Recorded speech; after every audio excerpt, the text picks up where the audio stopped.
hadirin webinar series Cybersecurity for Society, berikutnya akan saya sampaikan beberapa informasi terkait pelaksanaan webinar pada siang hari ini. Yang pertama, webinar ini berlangsung menggunakan aplikasi GoToWebinar. Yang kedua, demi tertib dan lancarnya diskusi, akses mikrofon hanya diberikan kepada moderator dan penyaji. Ketiga, jika peserta webinar memiliki pertanyaan, silakan pilih atau klik menu raise hand, kemudian tuliskan nama Anda, spasi nama narasumber, spasi pertanyaan singkat kepada narasumber. Yang keempat, pertanyaan dari peserta akan dibacakan oleh moderator dan dijawab langsung oleh narasumber satu persatu. Kelima, di akhir acara, seluruh peserta wajib mengisi survei dan e-sertifikat akan secara otomatis dikirimkan ke email seluruh peserta jika peserta mengikuti seluruh rangkaian webinar dan mengisi form survei yang muncul setelah acara ini ditutup.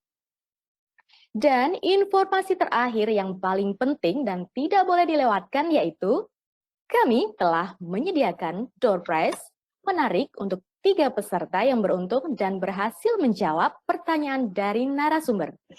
Serta 1 grand prize berupa free voucher Hacking Playground course senilai 16 juta rupiah.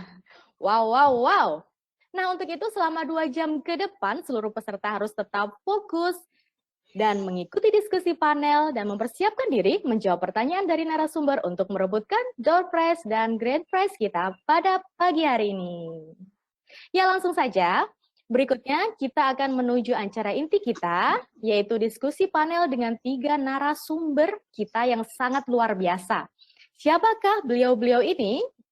Mari kita perkenalkan satu persatu. Yang pertama adalah Bapak Obrina Chandra Brilian. Mohon izin Bapak Obrina bisa menyapa peserta webinar. Rekan-rekan.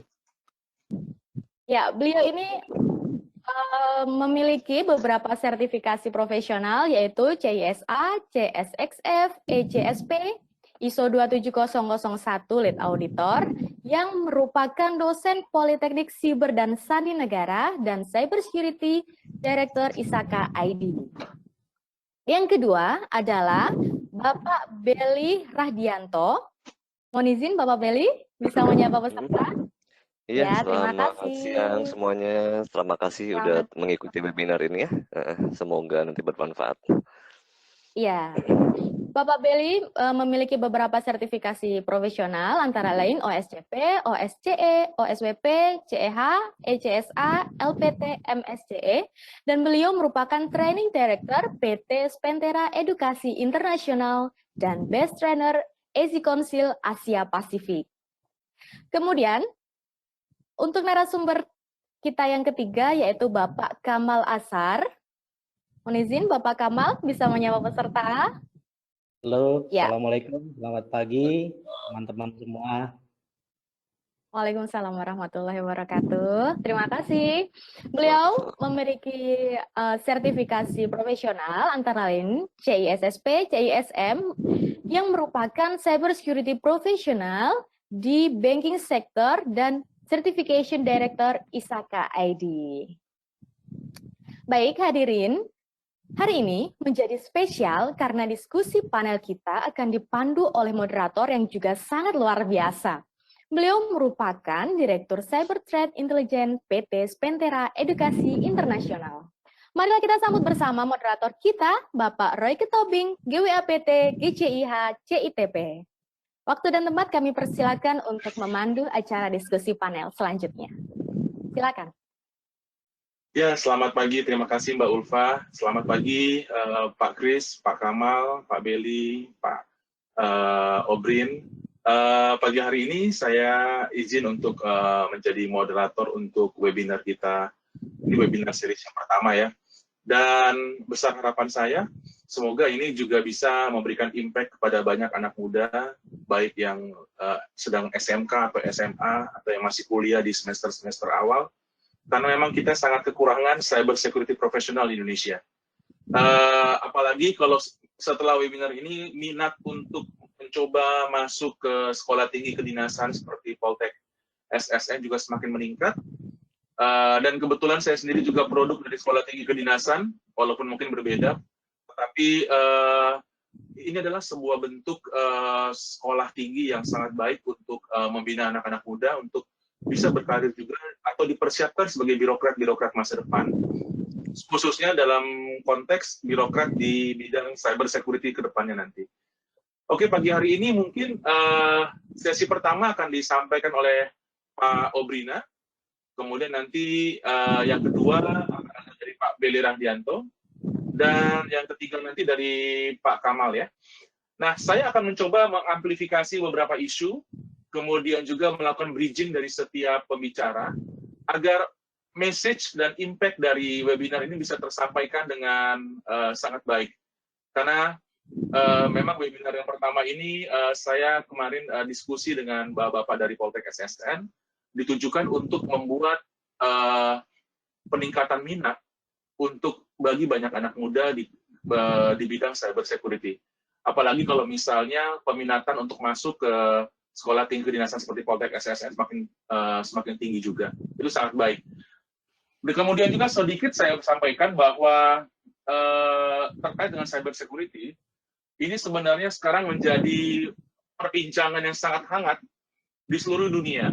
Mulai dari nanti masalah cyber war, cyber intelligence, cyber espionage, belum lagi kalau kita ngomongin cyber security governance untuk para organisasi-organisasi yang ada dan lain sebagainya. Oke, tambah berpanjang-panjang lagi, untuk sesi pertama saya serahkan kepada Pak Belly Rahdianto. Nih Pak Belly Rahdianto ini ada masalah sebenarnya Bapak-Bapak sekalian.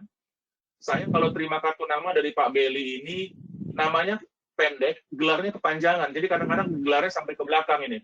Jadi Pak Belly ini adalah guru saya, yang memperkenalkan saya ke dunia cyber security sampai akhirnya saya mengundurkan diri dari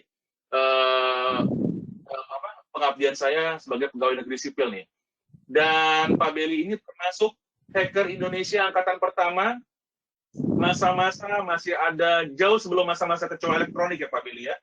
Jadi masa-masa ketika serang-serangan modem itu, modem yang di sana kebakar, modem yang di sini nggak kebakar, modelnya masih seperti itu. Modemnya juga masih jangankan 56,6, masih 14,4 ya Pak Belly ya, kalau nggak salah zaman itu ya. Iya, website juga masih statik ya, masih statik websitenya itu, bikinnya masih pakai notepad, ya kan, HTML doang, statik. Iya, belum ada CSS ya, belum ada CSS, dan masih musim itu melakukan freaking ya, telepon umum Pak Belly ya, mulai dari koin dikasih benang sampai kartu magnetik juga, jadi rata-rata hacker-hacker zaman Pak Belly ini belajarnya awal karena iseng pengen ngerjain orang biasanya. Setelah itu jadi belajarnya sampai ada yang bisa belokin satelit. Ya, kalau Pak Belly mungkin membelokkan hati orang ya Pak Belly ya. Kira-kira gitu ya. Membelokkan hati wanita. Oke, tambah perpanjang-panjang lagi. Iya Pak Belly ini sepertinya. Ini saya bikin anekdot agar nggak terlalu tegang kita, karena tujuannya kita agar materi bisa tersampaikan dengan sangat baik. Monggo Pak Belly Rahdianto waktunya. Terima kasih. Oh ya, mohon maaf kalau nggak salah kemarin kita tukar Pak Obrin dulu ya, kalau nggak salah ya. Pak Obrin duluan. Oh iya, saya salah, maaf Pak Obrin. Mohon dimaafkan Pak Obrin. Ini saking asiknya ngegas, ini lupa nginjek rem saya Pak Obrin. Jadi kelewatan ini stasiun pertama. Ya, saya mohon maaf. Kalau supir tembak biasanya begitu, Pak Obrin yang mulai dulu. Pak Roy.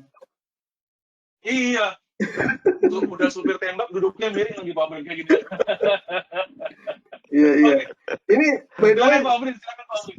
Screen saya udah kelihatan belum ya? Sudah Pak Obrin. Sudah. Pak Obrin tinggal sharing presentasinya saja. Kelihatan. Oke.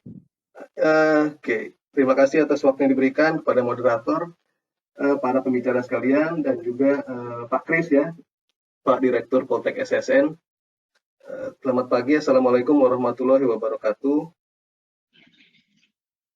Baik, rekan-rekan sekalian, adik-adik ataupun komunitas yang sudah hadir pada pagi menjelang siang hari ini, izinkan saya panggil saja Obrin lah, untuk sedikit share lah tentang apa yang menjadi concern ataupun kegelisahan kami ini yang sehari-hari membahas memang tentang cybersecurity, terutama di Republik ini. Saya, Pak Roy, Pak Beli, dan juga Mas Kamal, ini produk tahun 2000-an awal ataupun 90-an akhir. Dan kami sekarang melihat dan merasakan betul bagaimana cybersecurity ini berperan langsung dalam transformasi digital yang sedang terjadi. Disrupsi teknologi yang seperti tadi disampaikan Pak Direktur memang real, benar-benar terjadi dan harus kita antisipasi. Karena setiap disrupsi dan setiap perkembangan teknologi itu pasti membawa side effect ataupun dampak berupa risiko yang harus di handle ataupun di manage oleh cybersecurity. Nah, sebetulnya untuk agenda saya pagi hari ini nggak berlama-lama, saya perkirakan paling lama setengah jam atau bisa lebih kurang. Ini hanya 2 hal agenda saja yang pengen dibahas. Kenapa cybersecurity? Kenapa kita kalau di awal karir ataupun di pertengahan karir perlu ataupun worth it lah untuk switch to cybersecurity career, switch to information security fokus. Kenapa? Di sini saya akan bahas dari perspektif lokal Indonesia saja. Nanti dari perspektif internasional mungkin bisa ditambahkan dari others panelis. Kemudian nanti yang kedua, bagaimananya. Saya ingin mengupas sedikit mungkin apa yang pernah saya lihat, apa yang pernah menjadi pengalaman saya juga ketika lesson learn lah. Pengalaman itu kan biasanya mengajari kita sesuatu ya. Itu juga saya ingin share ke rekan-rekan semua bagaimana bisa kita sustaining ataupun developing karir di bidang cybersecurity. Slide saya ini ya, lancar ya, kelihatan ya. Oke. Kelihatan, Pak Obrin. Kelihatan, oke. Terima kasih. Kelihatan. Jadi data dari, ini seperti biasa kita coba lewat statistik dan referensi dulu. Kalau kita lihat transformasi digital nih, terutama di Indonesia dan di dunia, pastinya di dunia ini ya, ini akan terdorong dengan beberapa advancements di bidang teknologi. Ada 8 yang diidentifikasi oleh World Economic Forum yang juga disadur oleh Dewan TIK Nasional Indonesia. Ini antara lain artificial intelligence, Internet of Things, 3D printing, kemudian virtual reality, augmented reality, drone, dan juga blockchain. Teknologi ini akan mendrive transformasi digital seiring dengan rencana pemerintahan Indonesia juga membuat broadband plan ataupun Indonesia All Digital Network. Artinya digital divide di Indonesia, walaupun kita kepulauan ya, akan dicoba semakin kecil gap-nya atau divide-nya. Daerah-daerah rural yang dulu mungkin belum tersentuh internet ataupun jaringan, sekarang dicoba untuk connected dengan program-program dari pemerintah, mulai dari palaparing, satelit, dan lain sebagainya. Ini sudah dituangkan dalam bentuk keputusan atau arahan dari Presiden.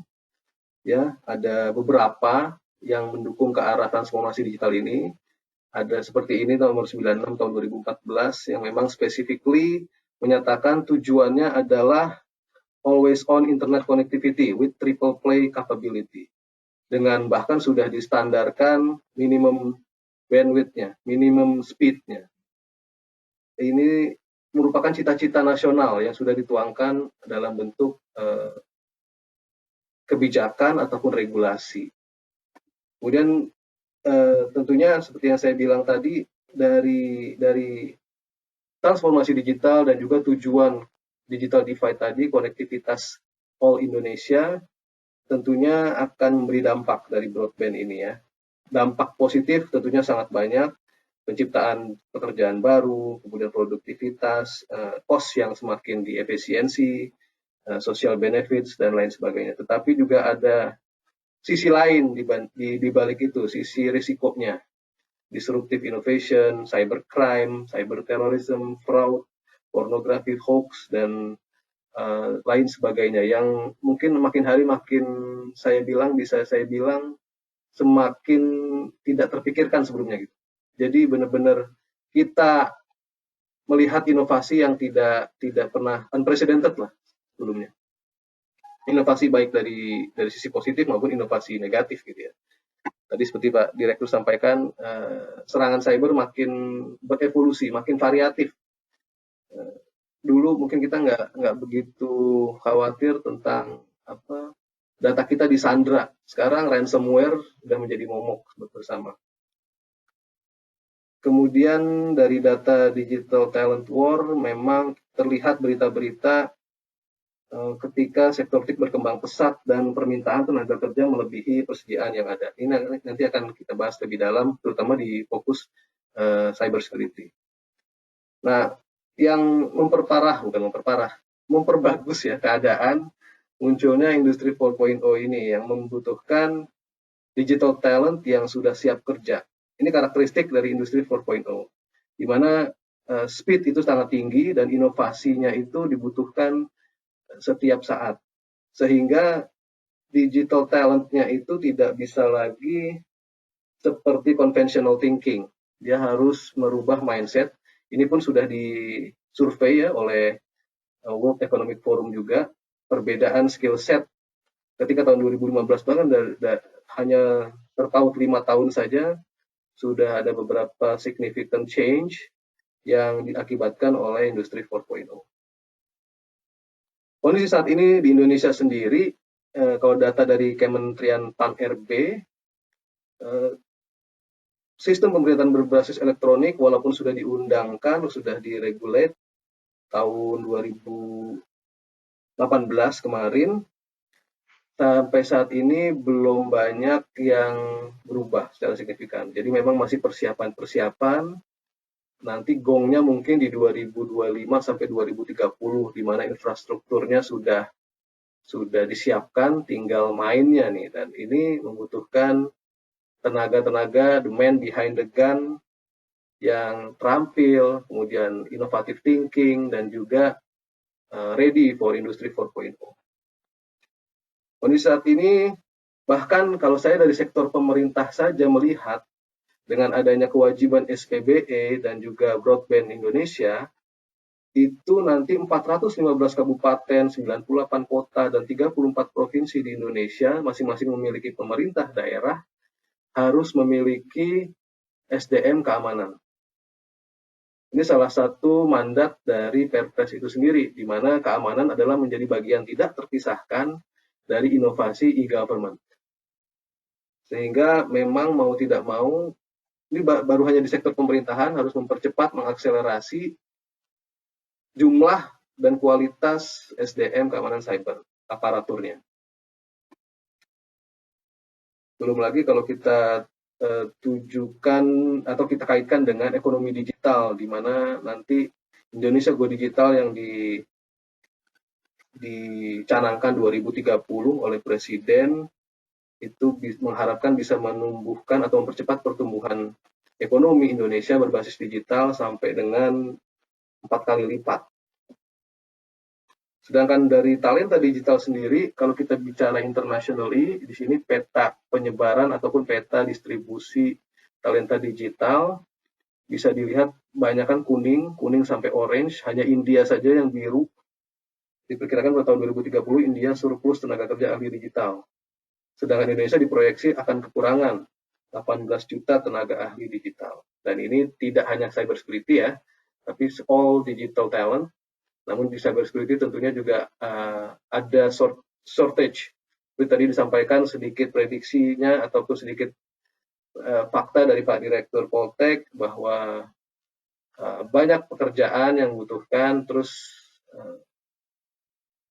SDM-nya kurang ataupun SDM-nya belum tahu kalau ada pekerjaan-pekerjaan itu. Nah, ini yang butuh kita match-kan. Jadi seperti marketplace, ada buyer, ada demand, kita butuh menghubungkan kedua pihak ini.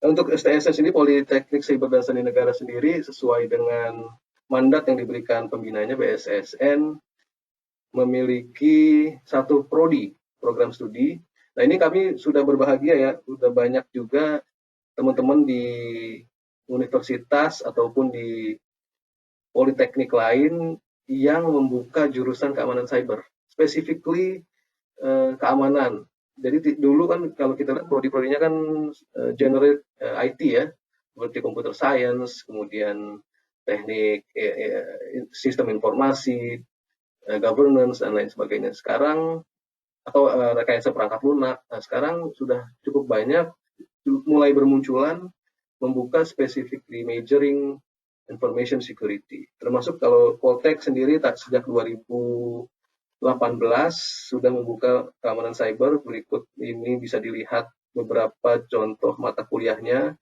dimulai dari yang hijau ini yang paling dasar, kemudian meningkat ke yang kuning, tingkat 2, kemudian tahun ketiga yang merah ini mereka mulai spesifik mendapatkan materi-materi berhubungan dengan keamanan cyber, dan akhirnya di warna biru di tahun keempat mereka ditambahkan governance, tata kelola, dan high level thinking.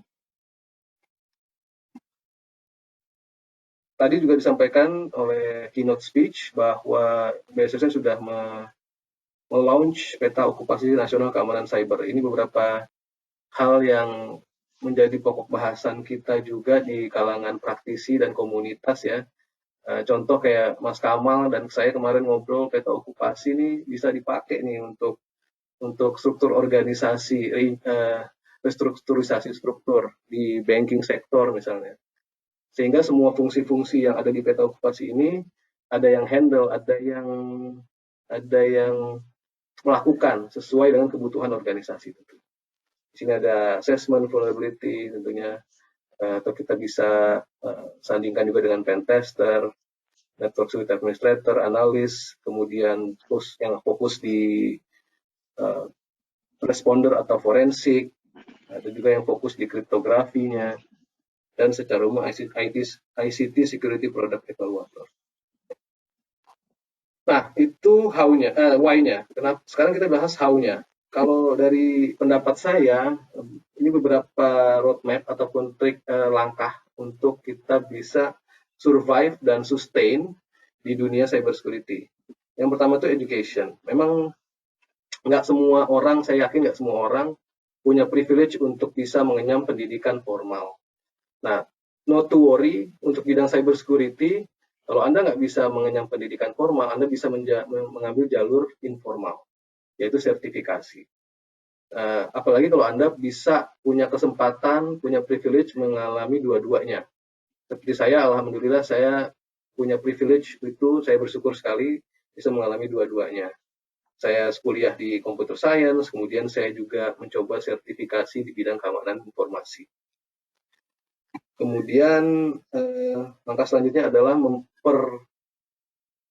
memperbanyak pengalaman dan juga kemampuan skill di bidang programming. Karena mau nggak mau, suka nggak suka, ketika kita terjun ke security, Anda harus bisa programming. Tidak perlu menjadi master DevOps ataupun product development solution yang spesialis gitu ya, tapi Anda minimal harus bisa scripting, harus bisa coding. Biasanya digunakan untuk otomasi pekerjaan di cybersecurity ataupun untuk solusi-solusi yang berkaitan dengan port dan networking. Kemudian yang saya sarankan selanjutnya adalah input source. Artinya Anda perlu mencari channel-channel sebagai source ilmu Anda. Kalau dulu mungkin zaman saya bicara ataupun saya melihat dari buku dan website. Tapi kalau sekarang mungkin yang lebih real time itu Twitter dan RSS feed. Jadi Anda bisa memfollow akun Twitter jawara-jawara keamanan ya, seperti Troy Hunt, kemudian Bruce Nair, dan lain sebagainya. Dari situ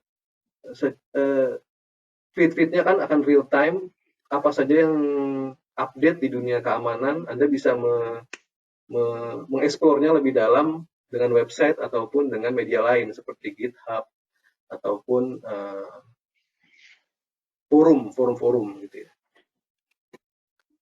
Nah, langkah berikutnya, Anda punya input source, Anda punya bekal sedikit dari education, coba lakukan, bukan hanya membaca teori, tapi Anda harus mencoba riset. Nah, ini Anda membutuhkan lab. Kalau di sini lihat gambarnya, ini lab impian saya yang sebelah kiri, tapi lab kenyataannya yang sebelah kanan, hanya satu laptop, nggak apa-apa. Ini semua kan terkait budget ya, cost juga. Kalau Anda punya satu laptop, tapi spesifikasinya Anda upgrade, Anda bisa menggunakan mesin-mesin virtual untuk melakukan riset-riset ataupun eksperimen itu. Nah, kalau Anda udah punya lab, walaupun satu laptop atau satu PC, PC gaming lah ya, nggak apa-apa buat gaming, tapi juga kalau bisa melakukan labs to-do list ini, beberapa hal yang basic yang mesti Anda pelajari ketika mau terjun ke dunia keamanan cyber. Setupnya bisa dilihat di sini, bisa 4 pilihan, VM on a laptop, VM on a laptop as a server, ataupun a real server, dan juga kalau bisa Anda melanggan VPS sistem online. Nah, apa saja yang harus dilakukan kalau tahapannya dari menurut saya, mulai dari membuat Active Directory, kemudian bagaimana konfigurasi DNS dan DHCP di Active Directory itu, kemudian mencoba bermain-main dengan segmentation, termasuk membangun DMZ sendiri, firewall software, kalau bisa juga nanti nyobain firewall hardware, kemudian bikin website. Nah, ini di sini kita harus juga belajar coding, kemudian siap dengan distribusi Kali, mencoba membuat proxy server, membuat sendiri VPN gateway Anda menggunakan VPS, dan konfigurasi email hosting sendiri. Ini untuk mendapatkan sense of how things work lah di dunia jaringan. Dari situ Anda akan bisa mengetahui vulnerabilities atau celah-celah apa saja yang seorang penyerang itu bisa masuk. Jadi how to be a hacker, you must know how to build a network. Oh sorry, saya juga ingin menyampaikan bahwa kalau untuk materi-materi yang cukup detail dan tutorial-tutorial yang bisa self-learning, bisa Anda mengikuti Cisco Networking Academy, DNS Academy, ataupun Spentera Hacking Academy gitu ya. Nah, dari situ Anda punya lab sendiri, bereksperimen sendiri, baca-baca sendiri. Nah, mulailah Anda ikut-ikut project yang baik disebar di forum-forum ataupun dari kenalan Anda. Intinya ini untuk menunjukkan kemampuan Anda, bukan hanya memberitahu kemampuan Anda. Don't tell me, but show me. Itu intinya sekarang yang dibutuhkan oleh perusahaan ataupun hiring proses itu biasanya mereka ingin ditunjukkan, bukan dihilangin. Nah, bisa juga Anda mengambil jalur bounties, banyak bug bounties platform sekarang yang bisa diikutin secara gratis, antara lain Bugcrowd dan HackerOne. Di sini Anda bisa mengasah lah skill Anda, tadi yang darinya lab sendiri, Anda asah. Di sini juga salah satu keuntungannya untuk networking. Biasanya di sini ketemu teman baru, sama-sama yang satu passion, satu ide. Nah, ini bisa untuk berdiskusi. Nah, bagi orang-orang yang introvert ataupun yang low profile, please, kalau di dunia cybersecurity Anda, apalagi di dunia industri revolusi 4.0 sekarang, di dunia disrupsi, Anda harusnya tidak menjadi introvert lagi. Anda harus berani untuk memarket yourself, untuk menyatakan bahwa Anda hadir di dunia cybersecurity. Nah, caranya bagaimana? Yang saya rekomendasikan ada 3. Anda bikin website sendiri dengan nama Anda, kemudian akun Twitter, dan juga repositori apa-apa saja yang pernah Anda lakukan di bidang security. Ini saya ambil contoh Troy Hunt ya. Troy Hunt ini yang bikin website Have I Been Pwned. Awalnya dia dari situ, dari tahapan-tahapan cybersecurity profesionalnya, dia mulai dari lingkungan lab sendiri sampai dengan memarket dirinya sendiri. Nah, untuk sertifikasi sendiri ada banyak pilihan yang bisa Anda pilih ya. Masing-masing ini memiliki karakteristik dan tujuannya masing-masing. Contoh seperti CISSP ini biasanya untuk all professional security, karena memang dari ujiannya sendiri dia menanyakan semua spektrum keamanan informasi, baik yang technical maupun manajemen. Kemudian kalau untuk CISA dari ISAKA ini lebih ke arah audit TIK ataupun audit keamanan. CEH dan juga Offensive Security OSCP dari Offensive Security, ini nanti masternya Pak Beli yang mungkin bisa menjelaskan lebih lanjut. SANS Certification juga salah satu yang saya rekomendasikan walaupun agak mahal. Ya, saya punya teman ya dulu ya, orangnya introvert. Tapi setelah dia masuk ke cybersecurity, setelah dia itu tadi ikut bug bounty barengan, kemudian ikut beberapa konferensi, dia punya teman-teman yang cocok, ngobrol, akhirnya dia mau membuka diri dan men-show off dirinya. Nah, ini pentingnya networking with others. Mulai dari konferensi yang diikutin, kemudian mulai dari pertemuan-pertemuan komunitas, itu penting sekali. Dan ini juga yang saya rasakan. Makanya saya aktif di ISAKA Indonesia Chapter karena saya merasa ada benefit di situ. Benefit buat saya dan karir saya. Nah, ada yang fenomena yang perlu saya sampaikan ya ke rekan-rekan semua, bahwa ternyata di cybersecurity, terutama di proses hiringnya, ini kan masih konvensional. Proses lamaran kerja, interview itu masih dilakukan. Nah, dari proses yang konvensional ini, ternyata entry level position tidak benar-benar ada. Kalau dari beberapa pakar bilang, ini nggak ada entry level di cybersecurity. Kenapa? Karena perusahaan pengennya orang yang mereka terima, mereka hire, itu bisa langsung berkontribusi. Bisa langsung menunjukkan kualifikasi dan kompetensinya. Bisa ditunjukkan dengan sertifikasi atau bisa ditunjukkan dengan portofolio. Apa saja yang sudah mereka kerjakan. Apa saja proyek-proyek ataupun script security yang sudah mereka buat.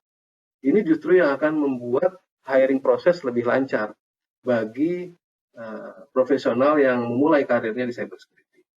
Ya, ini fenomena yang cukup menarik soalnya. Ketika ada survei di organisasi Fortune 500, banyak bilang kami butuh tenaga cybersecurity.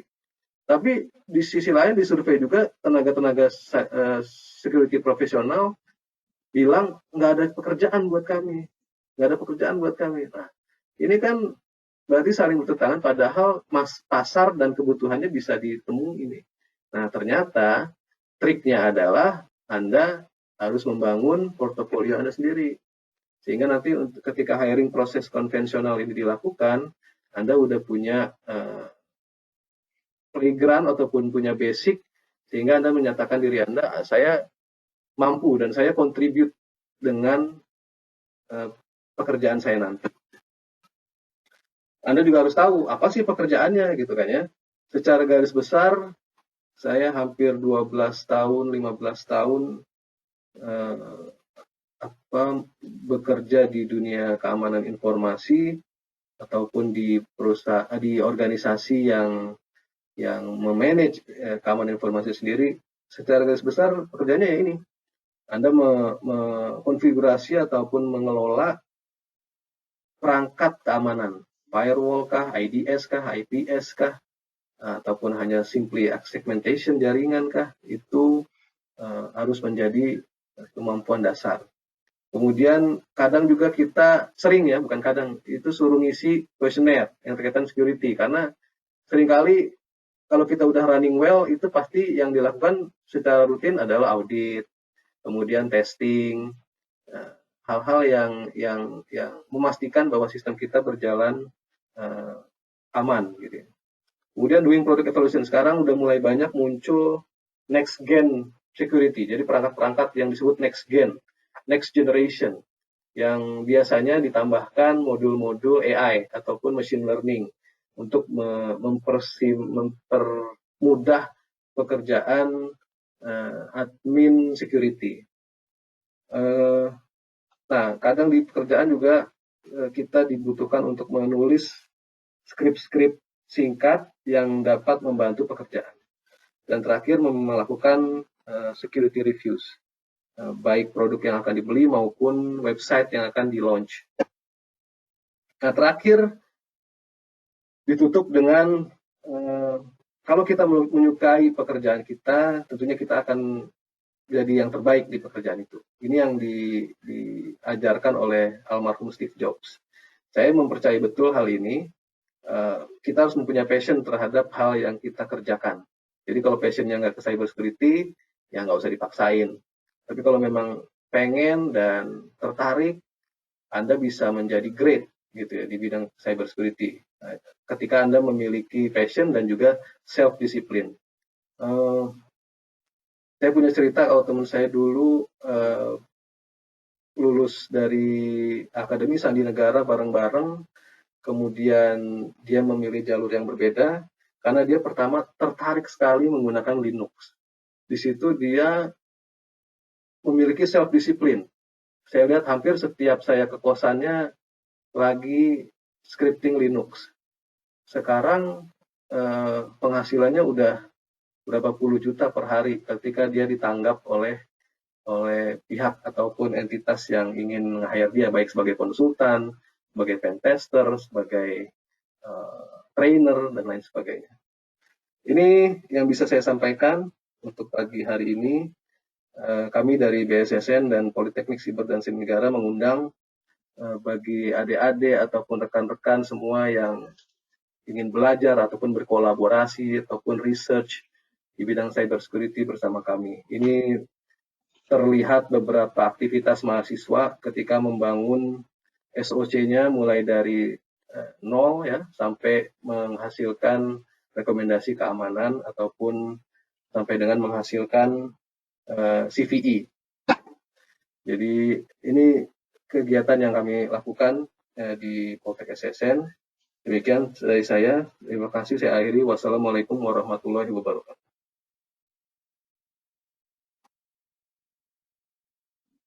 Saya kembalikan kepada Pak Roy. Oke.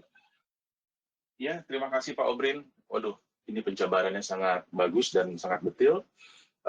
Sebelum saya lanjutkan untuk membridging ke pembicara kedua, saya ingin mengingatkan kepada semua peserta bahwa nanti kita akan ada door prize, baik itu berupa souvenir dari BSSN, Poltek SSN, maupun dari ISAKA, juga dari Spentera. Dan ada grand prize berupa satu voucher untuk free mengikuti course Hacking Playground di Hacktrace. Hacktrace adalah platform online learning untuk hacking pertama di Indonesia yang benar-benar memadukan pembelajaran dengan hands-on experience sebesar 80%. Oke, kami harap para peserta nanti bersabar sampai pada akhir acara agar nanti bisa mendapatkan manfaat dari webinar pada hari ini. Sekaligus juga nanti ada beberapa hadiah yang diberikan melalui mekanisme pengisian kuesioner. Ada juga nanti dari mekanisme pertanyaan dan lain sebagainya. Oke, dari apa yang disampaikan oleh Pak Obrina tadi, kita bisa melihat bahwa pekerjaan dalam dunia cyber security intinya adalah pekerjaan yang sekarang ini benar-benar kekurangan orang untuk mengisinya. Jangankan berpikir untuk mengisi posisi-posisi di swasta, untuk mengisi posisi-posisi di pemerintahan pun masih sangat sulit. Nah, ditambah lagi, ekspektasi dari setiap recruiter, dari setiap organisasi yang membutuhkan tenaga-tenaga cyber security profesional, itu nggak ada yang ekspektasinya mau menerima orang yang dengan kemampuan entry level. Mereka berharap mereka rekrut orang itu bisa menjadi macam-macam untuk membangun postur keamanan informasi mereka. Dan ini yang juga bukan hanya terjadi di Indonesia, ini juga terjadi di banyak negara. Mungkin ada beberapa negara yang memang sudah memiliki framework yang jelas, sudah memiliki tata kelola yang jelas. Mereka sampai ada pemisahan, ada khusus buat security analyst level 1, ada level 2, level 3, ada job spesial buat pen tester, ada job spesial buat threat hunter, dan lain sebagainya. Nah, ini yang membuat, waduh, kalau gini-gini terus, dan anak-anak muda di Indonesia yang tidak paham bagaimana konteks masa depan di dunia cyber security, kita bisa bahaya. Akhirnya, makanya hari ini webinar kita menitik beratkan kepada informasi bagaimana menggugah para anak muda yang ada di Indonesia saat ini untuk bisa juga tertarik berkarir di dunia cyber security. Oke, sebelum kita masuk ke pembicaraan berikutnya, mungkin dari Pak Obrin ada ingin mengajukan pertanyaan buat para peserta, atau sebaliknya dari peserta ada yang mau mengajukan pertanyaan kepada pembicara?